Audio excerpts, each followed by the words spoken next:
Call of Duty messed up once again, but it's a bit more complicated than that. In today's video, we're going to be discussing Warzone as a whole and coming to a conclusion on its future. If you like the video, and subscribe for more content coming every single day. Let's dive in.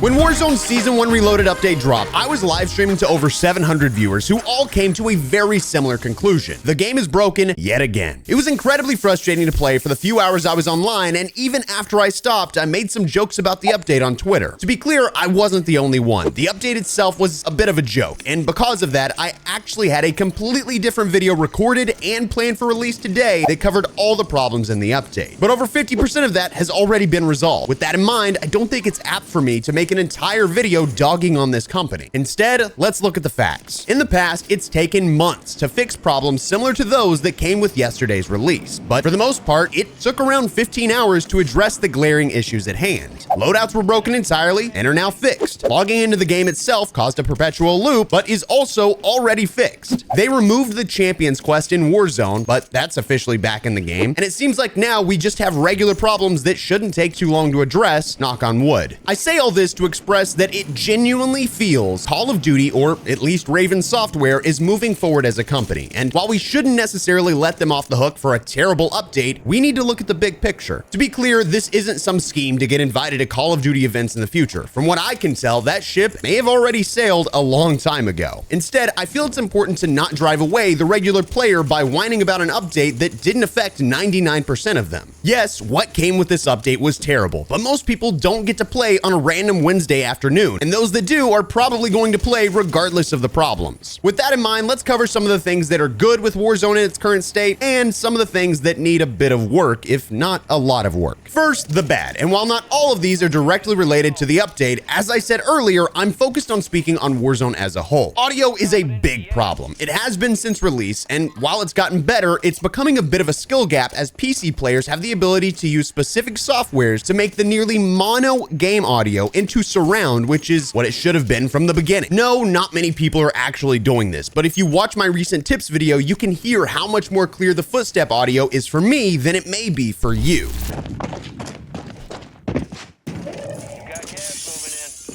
Yes, we have the option to use the flex perk, removing ambient noise, which does around 50% of the work for me, but seeing more audio tweaks, even after what came in this reloaded update, would be incredible. Spectator view and kill cams also need a massive adjustment. It may not seem like a big deal, but with the strength of aim assist, particularly with the players that understand how to use it to its full potential, kill cams and spectator view make nearly every player look like they're cheating, which is causing the community to be more divisive than ever. Cheating has always been a big problem in the past, and while it's still bad, it looks like every player is cheating when you're watching a poorly scripted reenactment. Of course, I don't know the ins and outs of how to fix this, but these aspects of the game were much better with Modern Warfare 2019 and the original Warzone, so it's a bit confusing how it's continued to get worse as we've found ourselves in newer iterations. Moving forward, gun mechanics need to go back to the drawing board entirely. Somehow, the realism-forward crowd within Activision has forgotten that Call of Duty at its purest form is an arcade shooter. The ridiculous visual recoil and gun smoke make it impossible to see your enemy. Not to mention, the randomized weapon sway when aiming down sights means you're immediately inaccurate, even if you had perfect centering on your target, which actually affects keyboard and mouse players a bit harder than controller players thanks to aim assist. We shouldn't make aiming an RNG aspect of the game. If anything, that and player movement should be the most important portions of skill within any Call of Duty title, but somewhere along the way, we stopped focusing on skill and instead on handing every single player a participation trophy. Finally, in a more speed round style approach, windows need to be big enough for players to not get caught in them. Visual bugs where random large objects appear on your screen just shouldn't exist. Broken weapons need to be patched into the ground before they're slowly buffed back into the play pool. Player ping should be more easily accessible, visible, and easy to remove. And finally, the gulag requires much better lighting. I say all this as someone that loves this game. Genuinely, I get excited to stream every Monday, Wednesday, and Friday because I get some incredible content and share it with some of my favorite people. It's a good time. But some of those issues are obvious, and I imagine the developers at Raven already know most of it, but might just need some community push to allow them to focus on these side projects. The game works, and for a lot of executives, as long as it's still printing money, that's all that matters. Moving forward, let me give a bit of praise where it's due. Urzikstan is a really fun map. Yes, the POIs need some love, but that's actually possible to change in the future with season updates. They have a great starting point, and I'm excited to see what they build onto it. The fluidity of this game is incredible. From zip lines, redeployment deploy drones, sliding, diving, and much more, it's very satisfying. As a mid-tier player, I find that we're at a really good place, allowing good and bad players to win fights if they make the right play. Overall, the game is rewarding to players with the most game sense. Of course, there's times where you're going to get destroyed by an MTZ, which is soon to be fixed, but if you put yourself in a position to succeed, the game recognizes that. Additionally, the content I'm producing around player improvement does better than anything else on my channel, and it's because there's room to improve. Yes, skill-based matchmaking is gonna kick you back down the second you're up, but that's a topic for another day, and not many people properly understand, which would basically lead to an argument in the comments that I'm frankly not trying to start. Finally, it feels like Raven Software is actually listening. Not only that, but they're working their asses off harder than ever to get out a respectable product and even apologize when they've made a mistake.